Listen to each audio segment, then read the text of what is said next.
배에 오름에 제자들이 따랐더니 바다에 큰 놀이 일어나 배가 물결에 덮이게 되었으되 예수께서는 주무시는지라.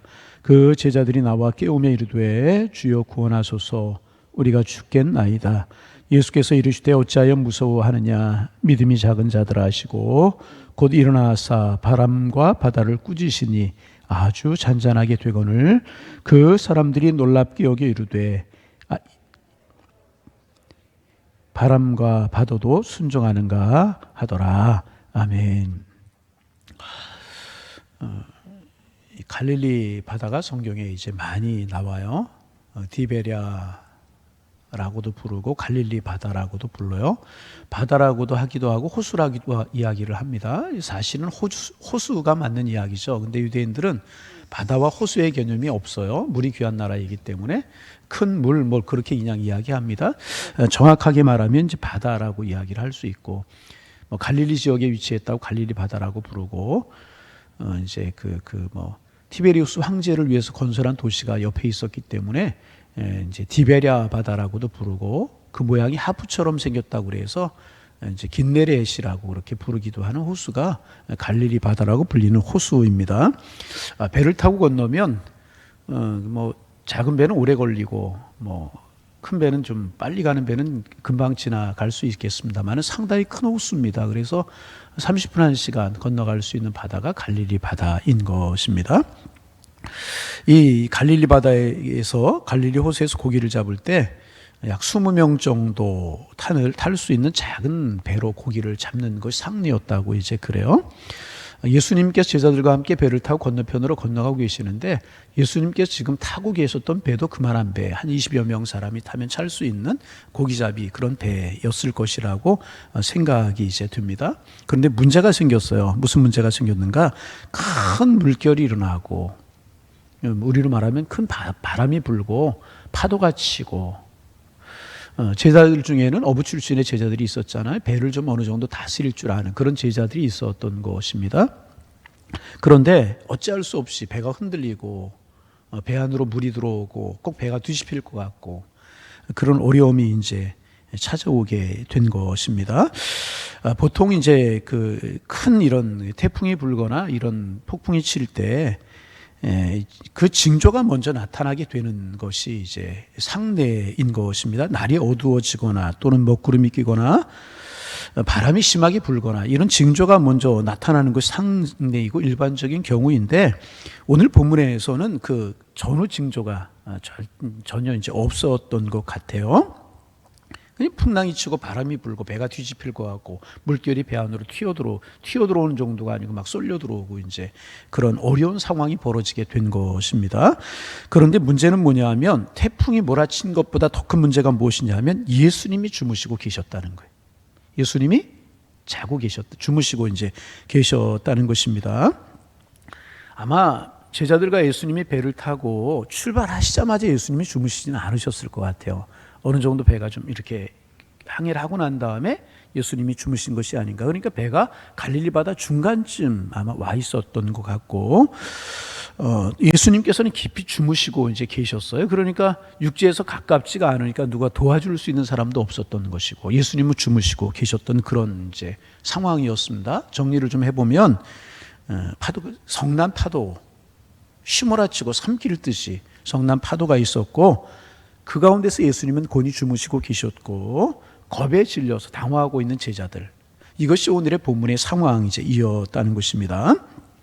그런데 여러분, 이제 이런 현상은, 이런 일들은 오늘 우리가 살고 있는 현실이기도 하다는 사실인 것입니다. 우리가 열심히 예수를 믿어요. 뭐 새벽에 나오신 분들 중에 우리 예수 안 믿고 하나님 마음속에 이제 안 믿는 분이 어디에 있겠습니까? 열심히 믿어요. 그런데 갑자기 내 인생에, 내 삶에, 우리 가정에 이렇게 폭풍우가 몰아칠 수 있다는 거예요. 제자들과 예수님이 배를 타고 출발할 때는 전혀 폭풍도 없고 바람도 없고 파도도 없었어요. 근데 갈릴리 바다 중간쯤 갔을 때 폭풍이 치고 바람이 불어닥친 것처럼 우리 인생에 아무런 일이 없었어요. 그런데 갑자기 폭풍우가 물어치고 파도가 치고 그럴 수가 있다는 것입니다. 경제적인 문제로, 또 건강의 문제로, 자녀들의 문제로, 인간관계 문제로, 신앙의 문제로 갑자기 폭풍우가 물어칠 때가 있다는 것입니다. 그때 우리가 하나님 앞에 매달려요. 우리가 하나님 믿고 예수님 믿고 신앙생활 이렇게 매달려요. 그런데 중요한 사실은 뭐냐면 응답이 없어요. 꼭 예수님이 주무시는 것처럼, 하나님이 꼭 주무시는 것처럼 그런 상황이 우리에게 있을 수 있다는 거죠. 여러분, 우리가 신앙생활 하다가 이런 일들 이제 많이 당하게 되지 않습니까? 많이 경험하게 되지 않습니까? 성경에도 그래서 이런 경우가 나오는데 시편에 보면 시편 기자가 이런 고백을 합니다. 여호와여, 어찌 멀리 서서 어찌 환난 때에 숨으시나이까. 하나님 왜 멀리 계시고 내가 환난을 당하고 고난을 당하는데 하나님 오히려 숨으시는 것처럼 그렇게 느껴지는 것입니까? 내가 고난 당하고 어려워하고 있는데 주님이 나와 상관없는 것처럼 그렇게 보입니다. 시편 기자가 그렇게 고백을 하고 있고, 또 시편 41편 22절에 보면 우리가 종일 주를 위하여 죽임을 당하게 되며 도살할 양같이 여김을 받았나이다. 주여 깨소서. 주님 깨워달라는 거예요.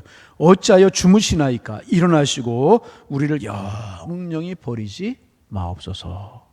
여러분, 시편 기자가 얼마나 어려웠으면, 얼마나 어려운 고난당하는 상황이었으면, 근데 우리 주님이 주무시는 것처럼 아무런 응답이 없고 주님이 움직이시는 것 같지 않다는 것입니다. 그래서 시편 기자가 피맺힌 외침을 하나님 앞에 지금 하고 있는 것이라는 것입니다. 여러분, 우리가 알아야 될 것은 뭐냐 하면, 우리가 이제 예수 믿는다고 만사가 형통하고 잘 됩니까? 그렇지 않을 때도 있다는 것입니다. 이 신앙인들, 시편 기자, 성경의 기자들 이런 고백을 할 때가 이제 있다는 것입니다. 언제나 인생에는 폭풍이 불게 되어 있고, 이제 중요한 사실은 뭐냐 하면 그 폭풍을 어떻게 우리가 견디느냐. 우리가 인생을 살다가 이런 폭풍이 없을 수는 없는 거예요. 그런데 이 폭풍이 있느냐 없느냐 하는 것이 중요한 것이 아니고 이 폭풍을 어떻게 견디느냐 하는 것이 중요한 것입니다. 폭풍이 없을 수는 없기 때문에 안 만나는 것이 중요하지 않아요. 폭풍을 어떻게 이해하고 어떻게 받아들이고 그것을 통해서 어떻게 내가 승리하고 그것을 통해서 내가 어떻게 주님 앞에 인정받느냐 하는 것이 중요하다는 것입니다. 폭풍이 없을 수는 없다. 오늘 본문에 보면 제자들이 배를 타고 가다가 갑자기 폭풍을 만났어요. 그래서 오늘 본문에 보면 곰이 주무시는 예수님을 깨웠다. 그렇게 이제 기록하고 있습니다. 25절 같이 읽어보실까요? 25절 읽습니다. 25절, 그 제자들이 나와 깨우며 이르되 주여 구원하소서, 우리가 죽겠나이다. 이런 고백 언제 하는 거예요? 절박한 상황 가운데 하잖아요. 죽겠나이다. 폭풍이 얼마나 심했는지 우리가 짐작할 수 있는 그런 상황 아닙니까? 그때 이제 우리를 구원하소서, 우리가 죽겠나이다 그러면서 예수님을 이제 깨웠어요. 여러분, 제자들이 이렇게 하기까지 아마 제자들이 여러 번 생각하지 않았을까, 그런 생각을 해봅니다. 금방 깨우지 않았을 거예요. 여러 번 생각을 했을 것입니다. 먼저 폭풍을 견뎌보려고, 폭풍을 이겨보려고 애를 썼을 것입니다. 자기들의 힘으로, 자기들의 노력으로. 저 제자들 중에는 어부 출신의 제자들이 있었기 때문에 어떻게 한번 해보려고 노력을 하지 않았겠습니까?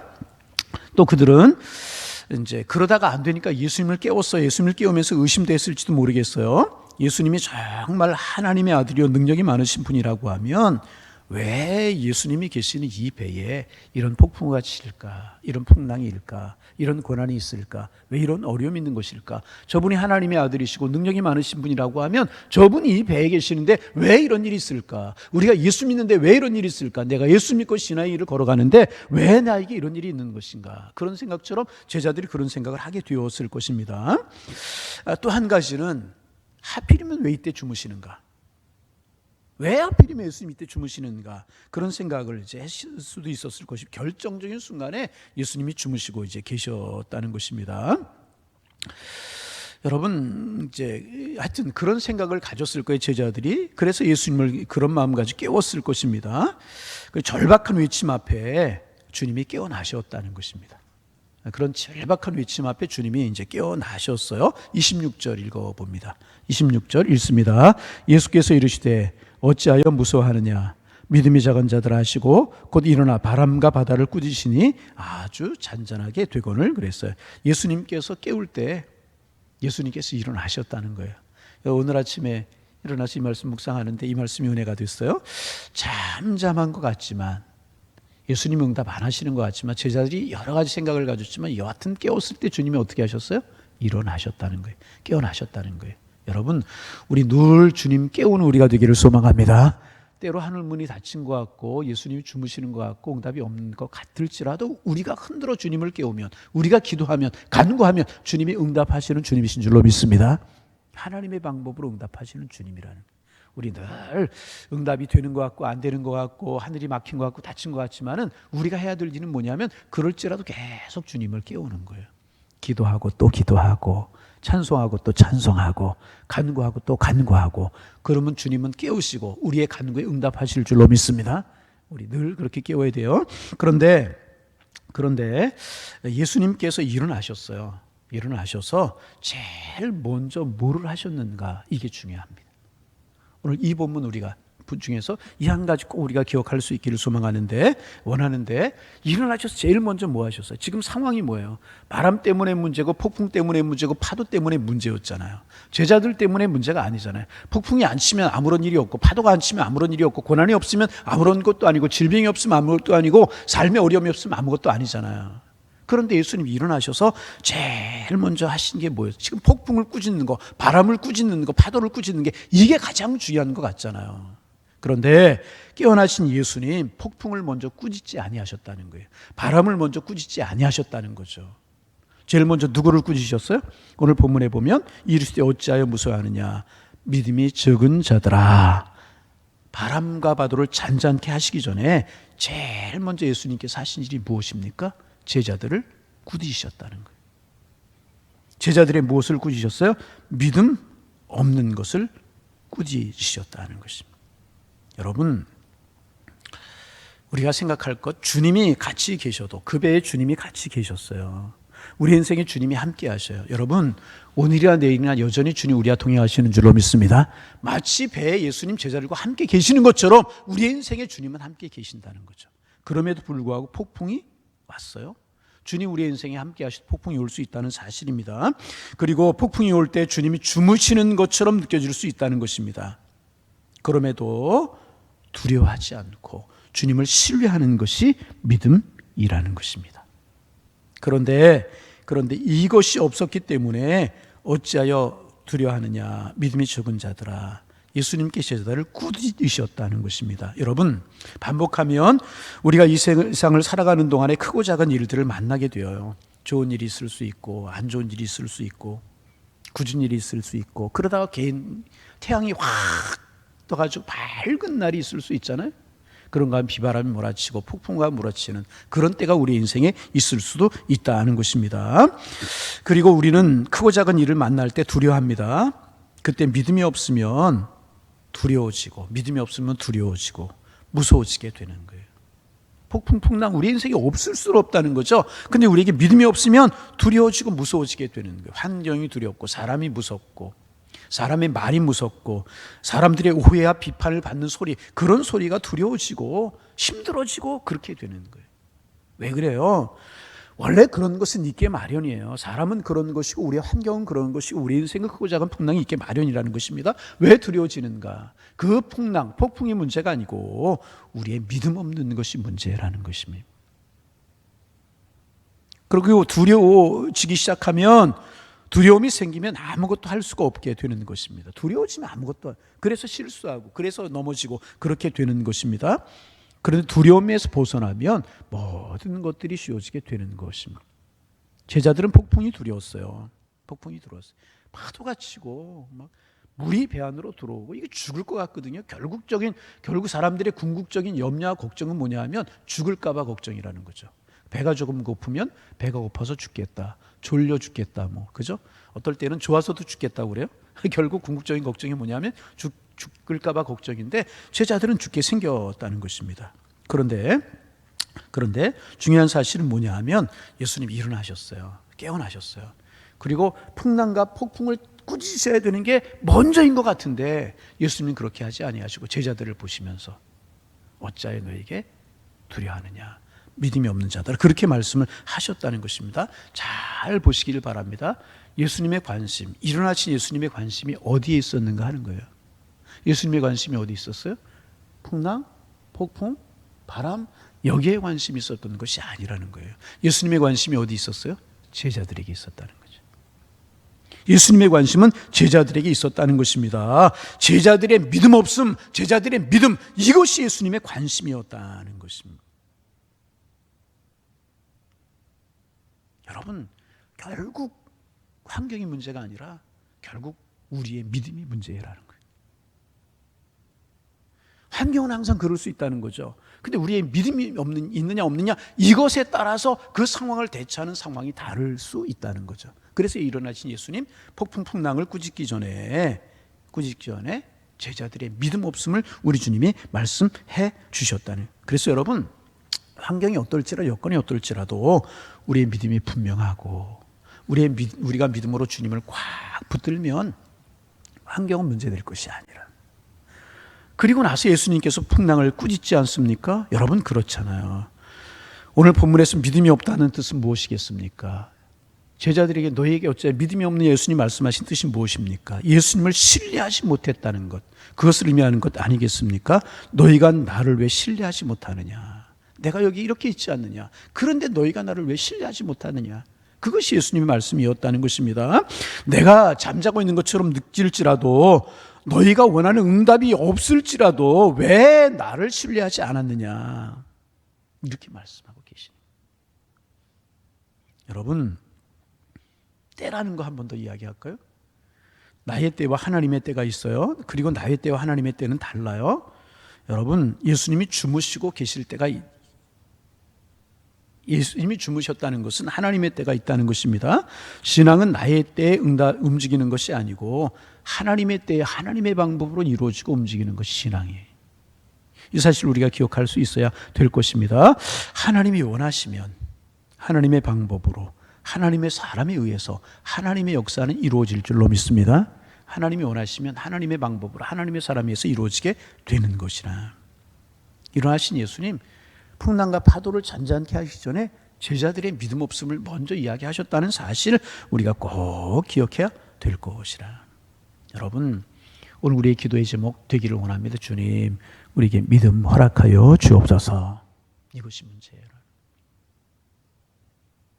믿음 있으면 환경이 어떻든지 문제가 될 것이 아니에요. 예수님께서 그것을 제자들에게 가르쳐주고 계시되, 환경이 문제가 아니라 우리의 믿음 없음이 문제라. 여러분, 내 주변에 상황이 어려워지는 것, 그것이 문제가 아니라 내가 하나님 신뢰하지 못하는 것이 문제고요. 사람의 말들 여러 가지 이야기, 그것이 문제가 아니고 내가 하나님을 꽉 붙들고 신뢰하는 그 믿음이 흔들리는 것, 그것이 결국은 문제라는. 여러분, 하나님께서 오늘 아침에 우리에게 믿음 주시기를 원합니다. 믿음 주시되 흔들리지 않는 믿음, 주님을 신뢰하는 그런 믿음 주시기를 소망합니다. 믿음 많은 것 같은데, 늘 이야기하는 이야기잖아요. 믿음 많이 있고 기도 많이 하는 것 같은데 조그만 실은, 조그만 말 한마디에 송두리째 신앙이 흔들려버려. 사명의 자리에 흔들리려. 믿음이 없는 것 같았는데 야, 저런 거 저분이 견디네? 그럴 정도로, 놀랄 정도로 굳건하게 서 있는 분들이 있어요. 결국 믿음으로 승리하는 분들이죠. 여러분, 반복합니다. 하나님께서 우리에게 믿음 주시기를 소망합니다. 믿음이 무엇입니까? 환경을 바라보지 않고 주님 바라보는 것이고, 믿음이 무엇입니까? 지금은 어렵지만 하나님의 때가 있음을 믿음의 눈으로 보는 것이라. 믿음이 무엇입니까? 지금 보이지 않지만 있는 것으로 바라는 실상, 그것이 믿음이라고 하는. 믿음의 인물들은 현실은 그렇지만 하나님이 하실 것을 믿고 그것을 이기며 나갔기에 믿음의 인물로 인정받을 수가 있었다는 것입니다. 이런 믿음 하나님께서 우리에게 주시기를 소망합니다. 그리고 예수님께서 이제 제자들의 믿음 없음만 이야기하신 것이 아니라 예수님께서 현실 문제도 해결해 주셨다는 거예요. 바람과 폭풍을 꾸짖으셨어요. 꾸짖으셨다. 그리고 현실적인 문제 해결이 됐다. 여러분, 믿으시기를 바랍니다. 문제는 반드시 해결이 됩니다. 할렐루야. 예. 문제는 반드시 해결이 됩니다. 폭풍이 지나가고요, 파도도 지나갑니다. 폭풍이 있을 수 있고 고난이 있을 수 있습니다. 그러나 지나가게 되어 있어요. 위기 지나가게 되어 있어요. 여러분, 지금 코로나로 인해서 여러 가지 어려운데 이 위기도, 이 고난도 지나갈 줄로 믿습니다. 반드시 지나가게 되어 있다는 것입니다. 중요한 사실은 우리의 믿음이라는, 우리의 믿음. 지나가게 되어 있고 이기게 되어 있어요.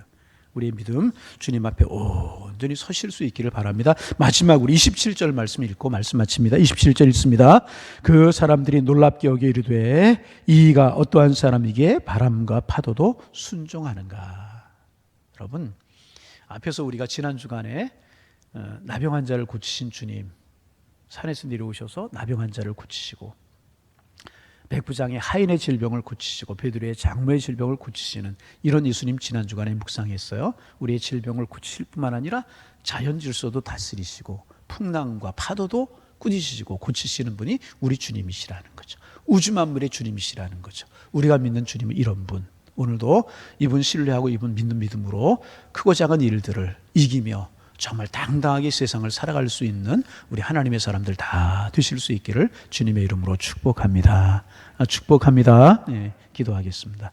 하나님, 오늘도 새날 주셔서 감사합니다. 오늘도 주님 바라보는 믿음으로 살게 하셔서 주님의 손길이 느껴지고 주님의 숨결이 느껴지며 주님 나와 함께 하심이 느껴지게 하셔서 당당하게 환경을 이기며 여건을 이기며 살아가는 저희가 되게 도와주시사 한 걸음 한 걸음이 복 있는 걸음이 되게 하시고 한 걸음 한 걸음이 아름다운 걸음이 될 수 있도록 인도하여 주옵소서. 만나는 사람들 축복하는 하루가 되게 하시고 사랑으로 섬기는 하루가 되게 도와주셔서 우리가 가는 곳마다 예수님의 사랑, 예수님의 은혜 아름답게 나타날 수 있는 그런 축복의 시간들이 될 수 있도록 성령이여 도와주옵소서. 어려울수록에 주님 바라보고 힘들수록에 주님 의지하게 하셔서 주님 이기셨던 삶의 환경들 우리도 이기며 살아갈 수 있도록 인도하여 주옵소서. 특별히 풍랑을 꾸짖으신 예수님 묵상하면서 오늘 한 날을 시작합니다.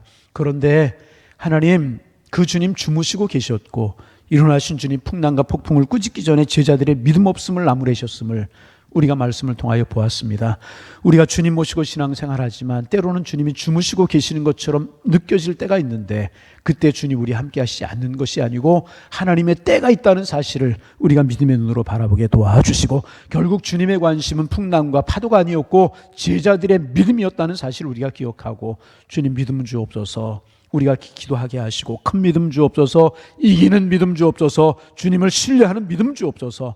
믿음의 관심을 가지고 우리의 믿음을 키워나갈 수 있도록 주님 인도하여 주시어서 능히 이겨내며 능히 감사하며 살아가는 저희가 될 수 있도록 주께서 인도하여 주옵소서. 하나님, 오늘 11월 마지막 날입니다. 하나님, 2020년 우리에게 선물 허락하여 주시고 11달을 살아오는 날 동안에 지키시고 보호해 주시고 인도하여 주셔서 감사합니다. 코로나로 인하여 힘들었고 여러 가지 삶의 어려운 환경도 있었지만 하나님은 여전히 우리를 사랑하시고 여기까지 인도해 주셨습니다. 여기까지 인도하신 하나님, 11월 인도하신 하나님, 12월을 인도하실 것이고 또 우리의 남은 인생을 주님이 인도하실 것을 믿고 주님 바라보며 믿음으로 살게 도와주셔서 당당하게 세상을 살아갈 수 있는 하나님의 사람들 될 수 있도록 인도하여 주옵소서. 특별히 이제 내일부터 12월이 시작이 되는데 12월은 주님 오심을 기다리는 대강절 절기를 지냅니다. 하나님, 주님 더 사모하게 하시고 더 주님 사랑하게 하시고 더 주님 가까이 할 수 있는 성탄의 절기가 될 수 있도록 인도하여 주셔서 더 영적인 유익이 있게 하시고 은혜가 있을 수 있도록 주님 축복하여 주옵소서. 하나님, 목요일 수학능력 시험이 있습니다. 수험생들을 위해서 간절한 마음으로 주님 앞에 기도합니다. 최상의 컨디션을 주시고 실수하지 않도록 도와주시고 하나님 그동안 공부했던 것들을 잘 나타낼 수 있는 은혜의 날이 될 수 있도록 인도하여 주옵소서. 인생의 관문들을 하나씩 잘 넘고 하나씩 이기며 나아가게 하셔서 하나님 앞에 쓰임받는 인재와 제목들을 다 될 수 있도록 성령님 도와주시고 자녀들을 위해서 기도하는 부모님들의 기도를 들으시고 은혜 가운데 거할 수 있는 자녀들, 앞길이 열려갈 수 있는 자녀들 될 수 있도록 성령이여 축복하여 주옵소서. 하나님, 코로나 바이러스를 위해서 기도합니다. 하나님, 속히 종식되기를 원합니다. 하나님, 의학적으로도 아직 이루지 못하고 과학적으로도 해결하지 못하는데 결국 하나님이 함께 하셔야만 해결될 수 있는 문제임을 하나님 앞에 고백하며 기도합니다. 하나님, 이제는 종식시켜 주시고 이제는 끝내게 하셔서 마음껏 주님 신 자유를 누리며 우리가 신앙생활하고 믿음의 길을 걸어가며 하나님 축복 누리며 살아갈 수 있도록 주께서 인도하여 주옵소서. 기도의 제목들을 품고 나왔사오니 주께서 우리의 기도를 도우시고 기도 제목 생각나게 하시고 깊이 주님을 만나는 은혜의 시간이 될 수 있도록 인도하여 주옵소서. 예수님의 이름으로 기도하옵나이다. 아멘. 하늘에 계시